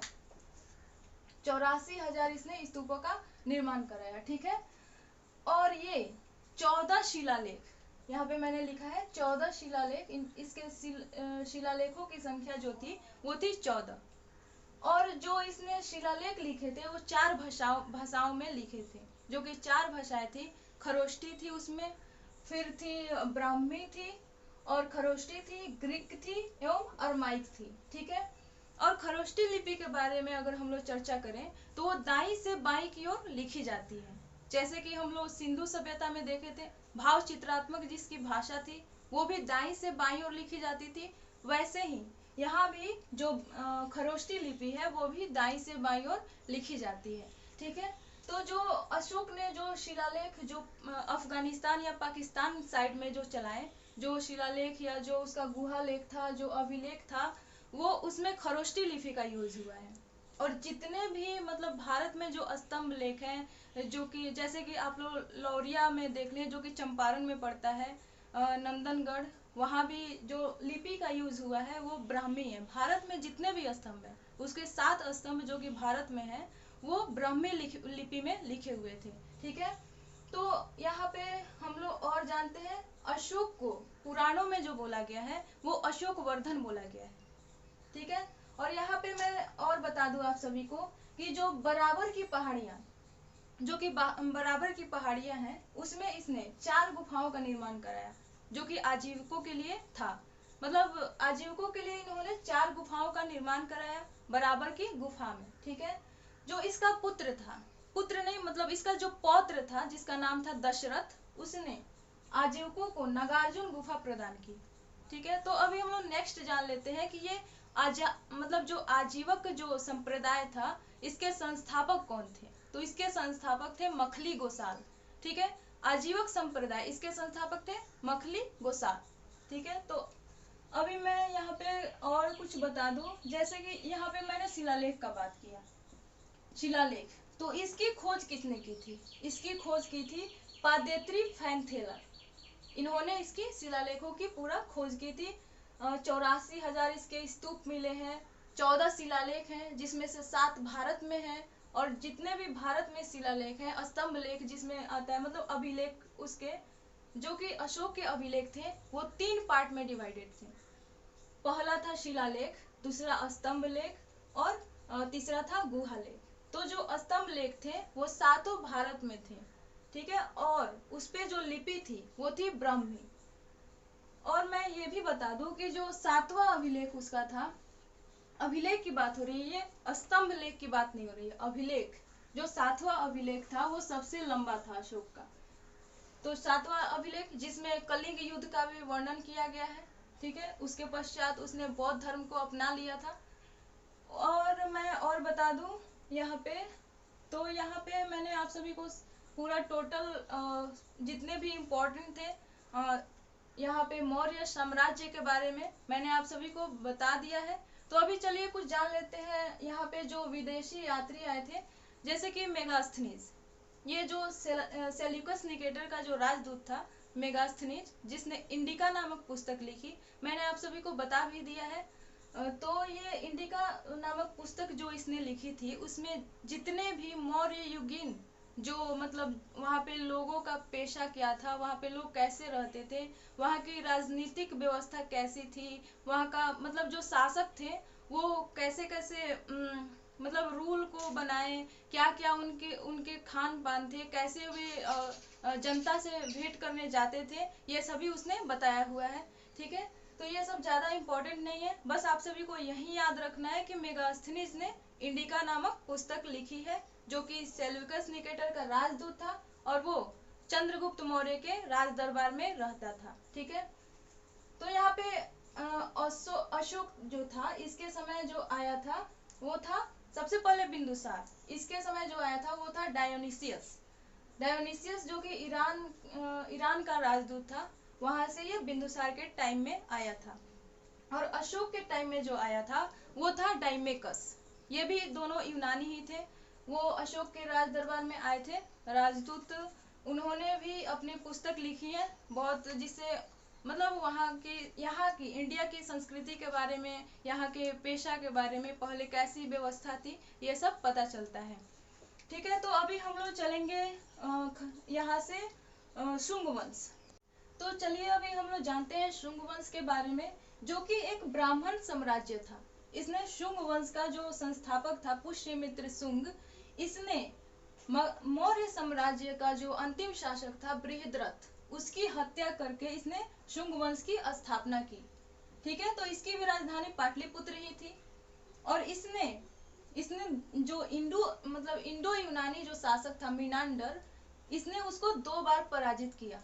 और इसने साथ में 2 बार अश्वमेध यज्ञ किए थे, जिसमें इसके पुरोहित थे पतंजलि, यानी कि पतंजलि द्वारा वो यज्ञ करवाया गया था। ठीक है, तो और इसके बारे में एक और बात है, जो कि भरहुत स्तूप है, उसका निर्माण भी यही पुष्यमित्र शुंग ने करवाया था।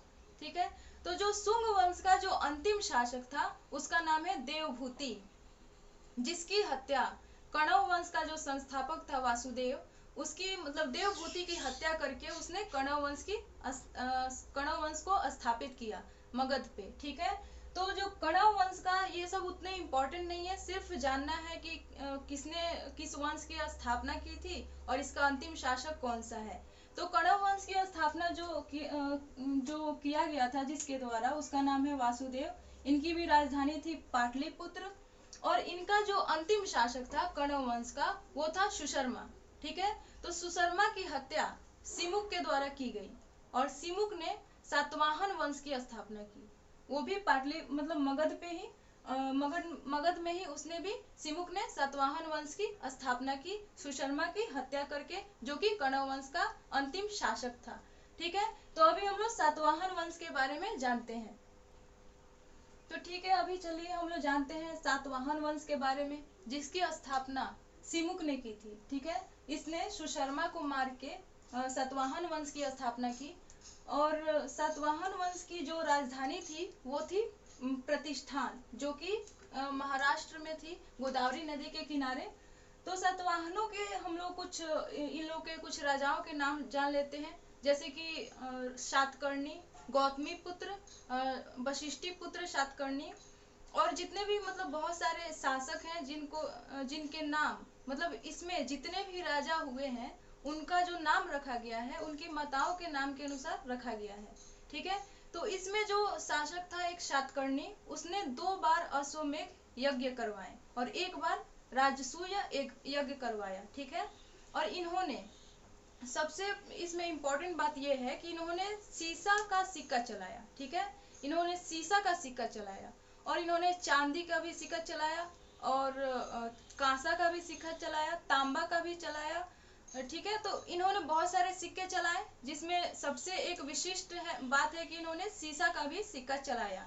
ठीक है, और ये अपने जितने भी इन्होंने ये सिक्का ढालते थे, वे सिक्कों सीसा जो होता है उसके थ्रू वो उसमें रख के उसको ढालते थे। और सीसा ये कहाँ से मंगवाते थे? ये ईरान से सीसा को निर्यात आयात करते थे। ठीक है, अब इनके बारे में कुछ और जान लेते हैं, जैसे कि ये ब्राह्मणों को जो भूमि अनुदान दिया जाता है, भूमि फ्री में दिया जाता है, वो इन्होंने ही शुरू की थी वो प्रथा। ठीक है, और सातवाहन वंश के बारे में कुछ और स्पेशल नहीं है। ठीक है, तो अब हम लोग जानते हैं शक जो थे, उनका जो पहला शासक था वो था मो, प्रथम शासक। ऐसे शक तो यहाँ पे भारत में कुछ स्पेशल उनका कोई इरादा नहीं था कि हम लोग जाके वहाँ पे राज करेंगे। वो ऐसे ही भटकते भटकते चारागाह की खोज में भारत आए थे। लेकिन यहाँ पे उन्होंने कंडीशन देखा, यहाँ के राज्य बिखरे हुए थे, यहाँ के राजाओं में एक मतता नहीं थी, इसलिए उन्होंने आक्रमण कर दिया और इन्होंने अपना स्थापित कर लिया, अपना शासन स्थापित कर लिया, जिसमें प्रथम जो शक था वो था मोव। इसमें जो सबसे प्रतापी राजा था शक समुदाय का, वो था रुद्रदामन प्रथम। ठीक है, जिसने गिरनार अभिलेख चलाया। गिरनार यानी रुद्रदामन जो था वो गिरनार अभिलेख, वो जो अभिलेख था वो संस्कृत में था, क्योंकि ये संस्कृत का बहुत ही बड़ा मतलब प्रेमी था। ठीक है, तो इसके पहले आप सभी को पता ही होगा कि जितने भी अभिलेख इसके पहले चलाए गए थे वो सभी प्राकृत भाषा में थे, लेकिन इसने जो अभिलेख चलाया वो क्या था, वो संस्कृत में था। यानी पहला इसने जो अभिलेख चलाया जो कि संस्कृत में लिखा हुआ था वो था गिरनार अभिलेख। ठीक है, रुद्रदामन प्रथम, इसने बौद्ध मतलब इसके बारे में ज्यादा कुछ स्पेशल नहीं है। और ये मैं आप सभी को बता दूं कि जो शक थे ये अपने आप को क्षत्रप बोलते थे। ठीक है, अब मैं कुछ बता देती हूँ। जो कि हिंद यूनानी शासक था मिनांडर, मतलब हिंदी यूनानी शासक बहुत सारे आए यहाँ पे, लेकिन उसमें जो सबसे फेमस हुआ वो था मिनांडर। ठीक है, तो इसने ये जो था इसने बौद्ध धर्म की शिक्षा मतलब इसने नागसेन, जिसका दूसरा नाम था नागार्जुन, उससे इसने ग्रहण किया। और जो इसने प्रश्न पूछे हैं नागसेन से या नागार्जुन से, और जो नागसेन ने जो आंसर दिए हैं उसका एक बुक बना हुआ है, उसका नाम है मिलिंद पन्हु, यानी मिलिंद के प्रश्न। ठीक है, तो ये एक इम्पोर्टेंट था। तो अभी हम लोग चलते हैं दूसरे जो वंश है वो है कुषाण वंश। तो चलिए अभी हम लोग देख लेते हैं कुषाण वंश को, कि कुषाण वंश के संस्थापक कौन थे, उनकी राजधानी क्या थी। तो सबसे पहली बात कि कुषाण वंश का जो संस्थापक था वो था कुजुल कड़फिसेस। ठीक है, और इसकी जो राजधानी थी वो थी पुरुषपुर। ये जो थी ये पहली राजधानी थी, और इनकी जो दूसरी राजधानी थी वो थी मथुरा। ठीक है, तो पहले हम लोग इसमें बात करें कि इसमें मतलब जो सबसे प्रतापी राजा था वो कौन था, तो वो था कनिष्क। तो आप लोगों ने कनिष्क के बारे में मतलब सुना ही होगा, क्योंकि उसने शक समझ चलाया था। ठीक है, 78 ईस्वी पूर्व इसने शक समझ चलाया था, जिसे भारत सरकार आज भी मतलब अपनाई हुई है, उसको यूज करती है मतलब कैलेंडर में। ऐसे तो ग्रेगोरियन कैलेंडर चलता है, लेकिन जो संवत थोड़ा मोड़ा उसका यूज किया जाता है भारत सरकार के द्वारा। ठीक है, तो अभी हम लोग कुछ पॉइंट्स जान लेते हैं कि इसमें क्या क्या इंपॉर्टेंट था कुषाण वंश में। तो सबसे पहली बात कि इसमें जो इसका एक राजवैद्य था जिसका नाम था चरक, और उसने चरक संहिता की रचना की थी। ठीक है, तो अभी हम लोग ये भी जान लेते हैं कि जो बौद्धों का जो बुद्ध चरित है उसकी रचना किसने की थी, तो उसकी रचना की थी अश्वघोष ने। ठीक है, जो कि मतलब कुषाण वंश का जो शासक था कनिष्क, उसके राज दरबार में ये सब रहते थे। और सबसे इम्पोर्टेंट बात कुषाण वंश में कि इन्होंने जो रेशम मार्ग था उस पे इन्होंने पूर्ण अपना नियंत्रण बना के रखा हुआ था। ठीक है, और इन्होंने जो कि कुषाण वंश था जिसका शासक था कनिष्क, इसने मतलब इन्होंने बहुत से ऐसे काम किए, जैसे कि इसने भी मतलब जैसे कि अश्वघोष था, वो बुद्ध चरित यानी बुद्धों का जिसे रामायण बोलते हैं उसके समय में इसकी रचना हुई थी। फिर से जो बौद्ध संगीति, जो कि चतुर्थ बौद्ध संगीति थी, जो कुंडल वन में हुई थी कनिष्क के समय में, वो इसने करवाई थी। ठीक है, तो अभी हम लोग कुछ और शासक के बारे में देख लेते हैं। ये तो रहा मतलब हमारा कुषाण वंश, जिसके शासक थे जिसके संस्थापक थे कुजुल कड़फिसेस, और जिसका सबसे प्रतापी राजा था वो था कनिष्क। तो हम लोगों ने कनिष्क के बारे में थोड़ा बहुत मतलब जान लिया है, और जो बच जाएगा आप लोग को टेंशन लेने की जरूरत नहीं है, क्योंकि जितना भी मतलब इसका स्टैटिक जीके बनेगा, जितना भी PYQs होंगे, मैं सबको मतलब इसका जो नेक्स्ट वीडियो आएगा इसके बाद उसमें मैं सब जो भी प्राचीन भारत का मतलब प्राचीन भारतीय इतिहास है मैं उसमें टोटल स्टैटिक जीके कवर करने वाली हूँ। ठीक है, तो हम लोग नेक्स्ट चलते हैं यहाँ पे इसके बाद गुप्त वंश के बारे में। तो चलिए गुप्त वंश के बारे में देखते हैं। तो चलिए अभी हम लोग जान लेते हैं गुप्त वंश के बारे में। तो मैं बता दूं कि जो गुप्त वंश के जो संस्थापक थे वो थे श्रीगुप्त, ठीक है। और इनकी जो राजधानी थी वो थी पाटलिपुत्र। तो यहाँ पे मैंने जैसे कि लिखा है कि गुप्त वंश के जो संस्थापक थे वो थे श्रीगुप्त और उनकी राजधानी थी पाटलिपुत्र। तो चलिए हम लोग जान लेते हैं कि ये श्रीगुप्त के बाद कौन आया। तो जो श्रीगुप्त का जो उत्तराधिकारी था वो था घटोत्कच, ठीक है। और घटोत्कच का जो उत्तराधिकारी हुआ वो हुआ चंद्रगुप्त प्रथम। तो जो चंद्रगुप्त प्रथम था उसने विक्रमादित्य की उपाधि धारण की थी, ठीक है। मतलब उसने ही विक्रमादित्य की उपाधि धारण करने की प्रथा शुरू की थी, ठीक है। तो चंद्रगुप्त प्रथम के बाद जो शासक आया वो था समुद्रगुप्त, यानी चंद्रगुप्त का जो उत्तराधिकारी था वो था समुद्रगुप्त। तो समुद्रगुप्त को भारत का नेपोलियन कहा जाता है। आखिर इसको क्यों कहा जाता है, इसके पीछे कारण क्या है, हमें स्पेशली ये जानना है, ठीक है। तो चूंकि समुद्रगुप्त ने आर्यावर्त के 9 राज्यों, ठीक है, और दक्षिणावर्त के 12 राज्यों पे इसने विजय प्राप्त की थी, इसलिए इसे भारत का नेपोलियन कहा जाता है, ठीक है। और मैं समुद्रगुप्त के बारे में ये भी बता दूं कि ये जो था ये बहुत ही संगीत प्रेमी था। क्योंकि हमें ये कहाँ से पता चलता है, ये मतलब संगीत प्रेमी था, इसकी जानकारी हमें मिलती है कहाँ से। तो ये पता चला है इसके अभिलेखों से। इसके जो सिक्के थे उस पे उसने अपने वीणा बजाते हुए मतलब एक चित्र वहां पे प्रस्तुत की है, ठीक है। इससे हमें पता चलता है कि जो समुद्रगुप्त जो था गुप्त वंश का शासक, उसे मतलब बहुत ही उसे संगीत का वो शौकीन था, वो संगीत का प्रेमी था, ठीक है। तो अब मैं और कुछ डिस्कस कर लूं। जैसे कि समुद्रगुप्त का जो उत्तराधिकारी हुआ वो हुआ चंद्रगुप्त द्वितीय।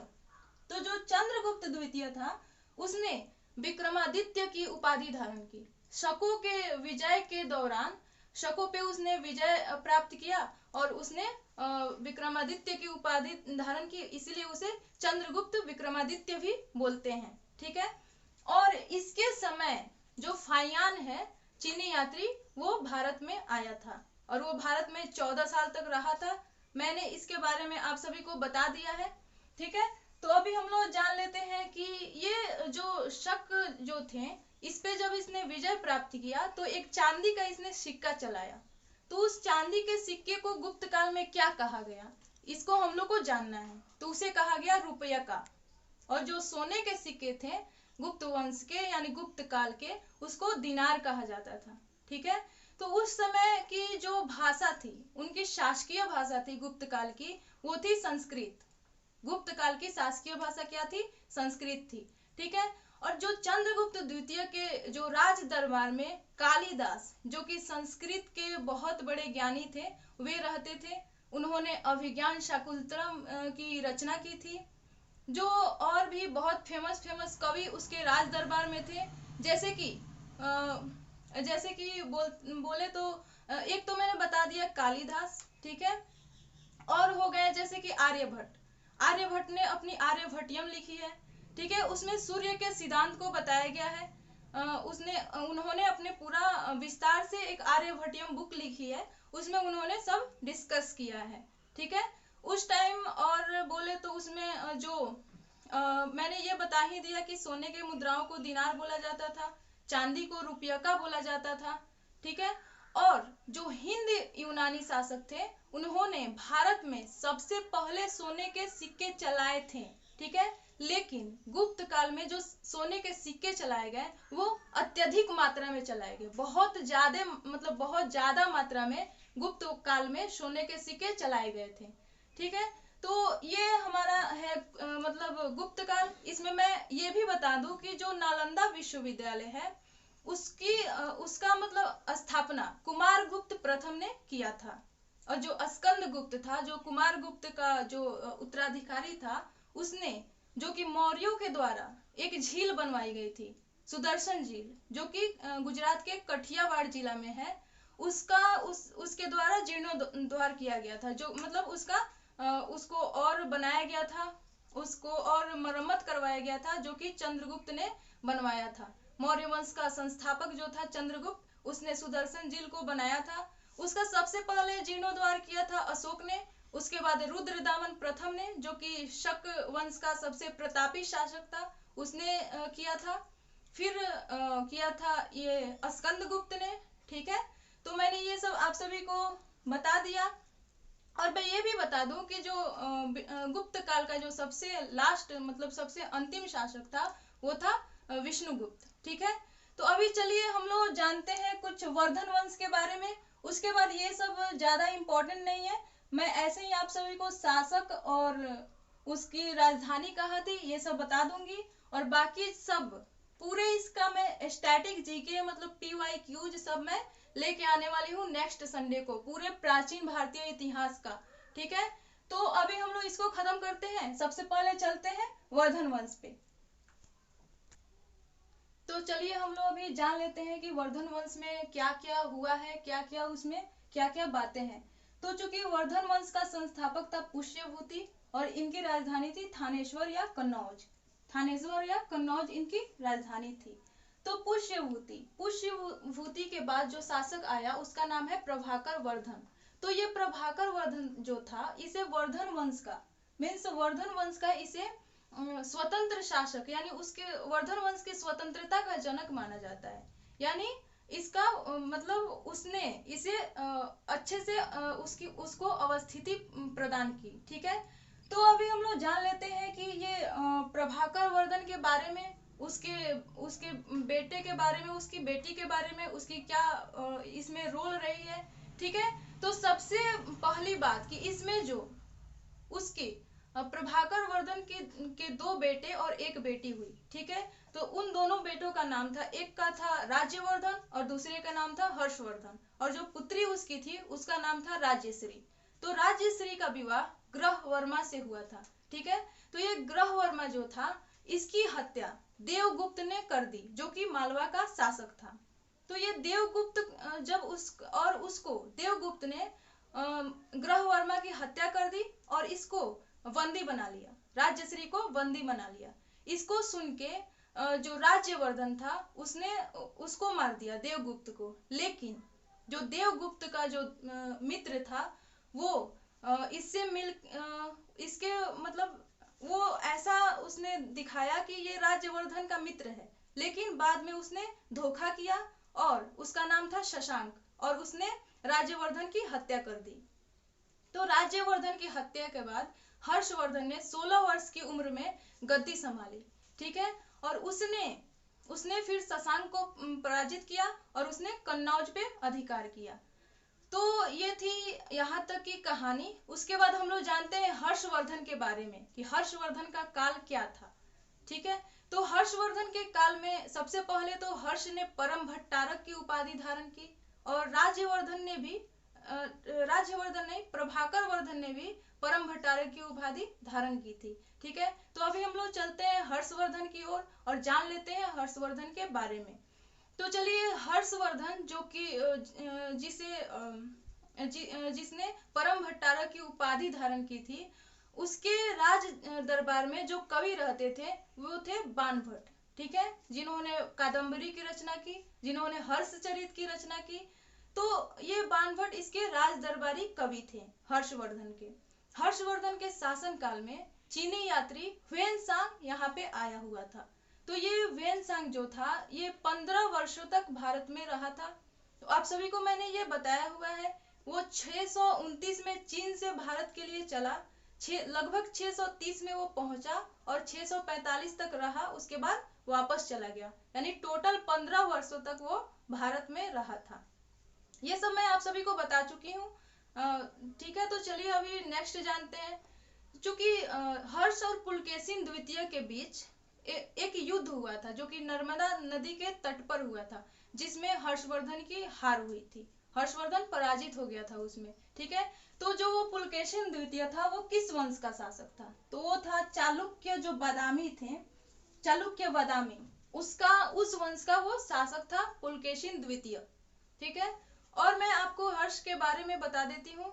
तो इसमें बोला गया है इतिहास में कि जो हर्षवर्धन था वो अंतिम हिंदू मतलब भारत का अंतिम हिंदू शासक था। ठीक है, ऐसा बोला गया है उसमें हिस्ट्री में। ठीक है, तो अब मैं बता दूं कि इसने किस किस ग्रंथ की रचना की थी, इसने क्या क्या किए थे। तो ये जो हर्ष था, जो पुष्यवर्धन वंश का था, जिसके संस्थापक थे पुष्यभूति, इसने प्रियदर्शिका, रत्नावली और नागानंद नामक इसने ग्रंथ की और नाटक की रचना की। ठीक है, तो ये था संपूर्ण इसके वर्धन वंश के बारे में।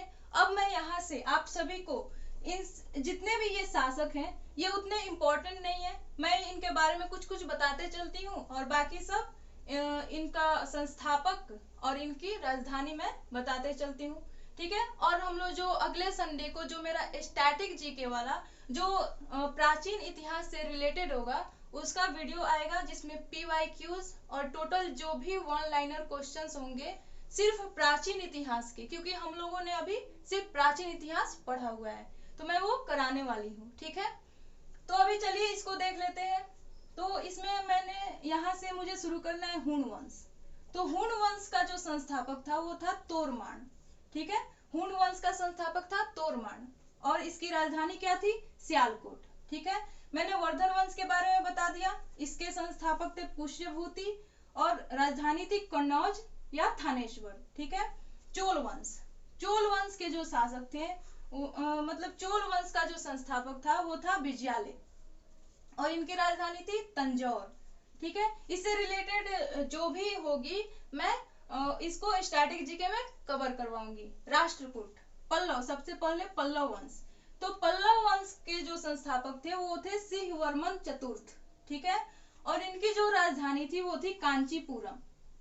राष्ट्रकूट, राष्ट्रकूट जो थे इनके जो इसका जो मतलब इस वंश का जो संस्थापक था वो था दंतीदुर्ग, दंतीदुर्ग, और इसकी राजधानी थी मान्यखेट। ठीक है, ये जो राष्ट्रकूट जो दंतीदुर्ग था ये चोल वंश के अधीन मतलब पहले रहते थे, लेकिन बाद में इन्होंने खुद राष्ट्रकूट वंश की अलग स्थापना कर दी। ठीक है, महाराष्ट्र वाले क्षेत्र में इन्होंने एलोरा और अजंता की गुफाओं का निर्माण करवाया। ठीक है, कृष्ण प्रथम ने अजंता की गुफा में, जो कि कैलाश मंदिर है, जो शिव मंदिर है, उसका निर्माण करवाया। ठीक है, तो ये मैं और भी आप सभी को मंदिरों के बारे में बताऊंगी जो राष्ट्रकूट शासकों ने जो करवाए हैं, तो मैं उसको स्टैटिक जीके में पूरा टोटली कवर करूंगी, क्योंकि मंदिर वाला एक अलग से स्टैटिक जीके बन के उभरता है। ठीक है, तो अभी चलिए ये चालुक्य कल्याणी। तो इसके जो संस्थापक थे वो थे तैलप द्वितीय और इनकी राजधानी मान्यखेट या कल्याण, ये दोनों थी। ठीक है, चालुक्य बादामी, इसके जो संस्थापक थे वो थे जयसिंह प्रथम और इनकी जो राजधानी थी वो थी वातापी। जो तीसरा है वो है चालुक्य वेंगी। ठीक है, चालुक्य वेंगी, इसके जो संस्थापक थे वो थे विष्णुवर्धन और इनकी जो राजधानी थी वो थी बेंगी। चालुक्य जो थे वो बेंगी थे और इनकी राजधानी भी बेंगी ही थी। ठीक है, अब मैं यहाँ पे नेक्स्ट जो मेरा है वो है होयसल वंश। होयसल वंश की जो राजधानी जो संस्थापक थे वो थे विष्णुवर्धन और इनकी जो राजधानी थी वो थी द्वार समुद्र। ठीक है, जो शक मैंने आप सभी को बता दिया है शकों के बारे में कि शक के जो प्रथम शासक थे वो मो थे और शक अपने आप को क्षत्रप बोलते थे। ठीक है, अब मैं नेक्स्ट चलती हूँ यहाँ पे यादव वंश। तो यादव वंश जो इनके जो संस्थापक थे वो थे बिल्लभ पंचम और इनकी जो राजधानी थी वो थी देवगिरी। नेक्स्ट हमारा है काकतीय वंश। काकतीय वंश का जो संस्थापक था वो था बीटा प्रथम और इनकी जो राजधानी थी वो थी अमकुंड। गंग वंश जो नेक्स्ट है वो है गंग वंश। तो गंग वंश के जो संस्थापक थे वो थे वज्रहस्त पंचम और इनकी जो राजधानी थी वो थी कुलाल व तलकाड। जो नेक्स्ट वंश है वो है पाल वंश। पाल वंश के संस्थापक गोपाल और इनकी राजधानी थी मुंगेर। ठीक है, नेक्स्ट जो हमारा वंश है वो है सेन वंश। तो सेन वंश के जो संस्थापक थे वो थे सामंत सेन और इनकी राजधानी थी लखनौती। ठीक है, नेक्स्ट जो है वो है वर्मन वंश। वर्मन वंश की जो संस्थापक थे इसके वो थे पुष्यवर्मन और इनकी राजधानी थी प्रागज्योतिषपुर। ठीक है। जो नेक्स्ट है वो है गुर्जर प्रतिहार। गुर्जर प्रतिहार वंश के जो संस्थापक थे वो थे नागभट्ट प्रथम, और इनकी जो राजधानी थी वो थी कन्नौज।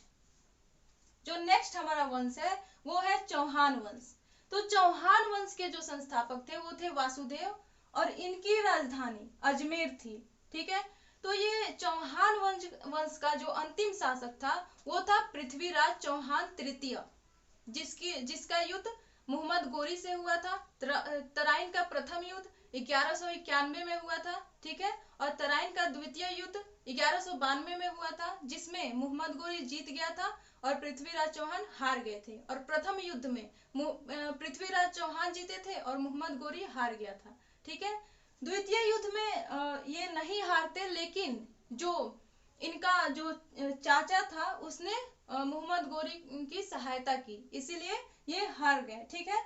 तो इनका जो चंद्रवरदाई था, इनके राज दरबार में जो रहता था, इनका राज कवि था, उसने पृथ्वीराज रासो नाम की एक पुस्तक लिखी है। ठीक है। तो ये एक इम्पॉर्टेंट पॉइंट है जो एग्जाम में पूछे जाते हैं, तो मैंने इसको क्लियर कर दिया। तो चौहान वंश के जो संस्थापक थे वो थे वासुदेव। ठीक है। और इनकी राजधानी अजमेर थी। नेक्स्ट आता है परमार वंश। तो परमार वंश के जो संस्थापक थे वो थे उपेंद्र, और इनकी राजधानी थी धारानगरी। ठीक है। जो नेक्स्ट वंश है वो है चंदेल वंश। तो चंदेल वंश के जो संस्थापक हैं वो है ननुक, और इनकी जो राजधानी है वो है खजुराहो या महोवा। ठीक है।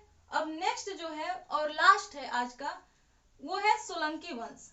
सोलंकी वंश के संस्थापक थे मूलराज, और उनकी राजधानी थी अनहिलवाड़।